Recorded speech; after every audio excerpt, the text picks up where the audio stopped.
ఆంధ్రప్రదేశ్ ముఖ్యమంత్రి చంద్రబాబు నాయుడు రేపు కలెక్టర్లు, ఎస్పీలు, రాష్ట్ర స్థాయి ఉన్నతాధికారులతో సమావేశమవుతారు. సచివాలయం 5వ బ్లాక్లో ఉదయం 10 గంటలకు మొదలై రాత్రి 8 గంటల వరకు జరిగే సుదీర్ఘ సమావేశంలో అనేక అంశాలు ప్రస్తావనకు వస్తాయని తెలుస్తోంది. కూటమి ప్రభుత్వం ఏర్పడిన తర్వాత మొదటిసారిగా జరుగుతున్న ఈ సమావేశాన్ని అత్యంత ప్రాధాన్యత ఉంది.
ఆంధ్రప్రదేశ్ ముఖ్యమంత్రి చంద్రబాబు నాయుడు రేపు కలెక్టర్లు, ఎస్పీలు, రాష్ట్ర స్థాయి ఉన్నతాధికారులతో సమావేశమవుతారు.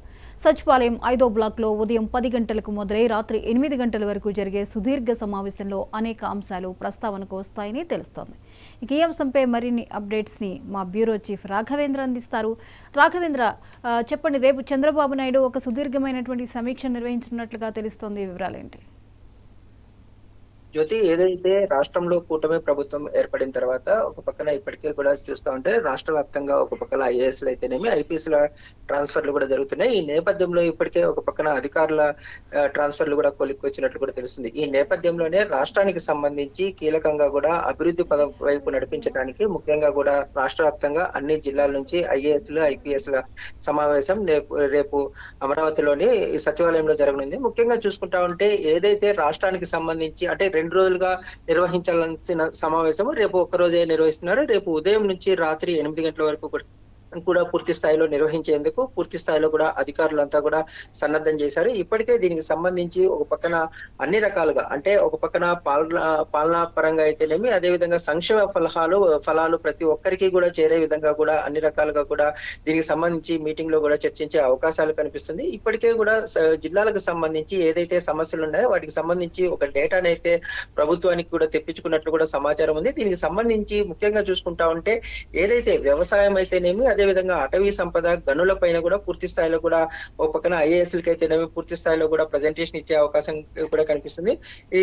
ఇంకా మిగతావి చూసుకుంటే ఏదైతే పూర్తి స్థాయిలో బడుగు బలహీన వర్గాల సంక్షేమం అయితేనేమి, ఒక పక్కన వైద్యం అయితేనేమి, అదే విధంగా ప్రస్తుత పరిస్థితుల్లో సీజనల్ వ్యాధుల పట్ల తీసుకోవాల్సిన పరిస్థితులు, విద్యారంగం పైన పాలనా పరంగా పురపాలక సిఆర్డీఏ అధికారులకు సంబంధించి అయితేనేమి, పంచాయతీరాజ్ గ్రామీణ అభివృద్ధికి సంబంధించి పూర్తి స్థాయిలో కూడా ఒక పక్కన దీనికి సంబంధించి ఒక పక్కన అధికారులకు అయితేనేమి, అదే విధంగా ఎవరైతే సెక్రటరీలు ఉన్నారో కూడా వారి దగ్గర పూర్తి స్థాయిలో కూడా వారు కూడా జిల్లా కలెక్టర్లకు అయితేనేమి వివరించే అవకాశం కూడా కనిపిస్తుంది. ముఖ్యంగా కూడా గత ప్రభుత్వ హయాంలో ఏదైతే అక్రమంగా భూములకు సంబంధించి రిజిస్ట్రేషన్లు అయితేనేమి, చుక్కల భూములకు అయితేనేమి వీటి కూడా ఒక పక్కన రిజిస్ట్రేషన్ కు సంబంధించి కూడా ప్రభుత్వ ప్రత్యేక ప్రధాన కార్యదర్శి సిసోడియా కూడా దీనికి సంబంధించి ఐఏఎస్ లకు కూడా ఒక పక్కన దీనికి సంబంధించి కూడా చెప్పే అవకాశం కూడా పూర్తిగా కనిపిస్తుంది. ఈ నేపథ్యంలోనే రాష్ట్రానికి సంబంధించి ఏదైతే కొత్తగా తీసుకురావాల్సిన ఎక్సైజ్ కి అయితేనేమి, అదే విధంగా రహదారులకు సంబంధించి ఇప్పటికే కూడా కేంద్రం నుంచి పూర్తి స్థాయిలో రహదారులకు అయితేనేమి, రైలు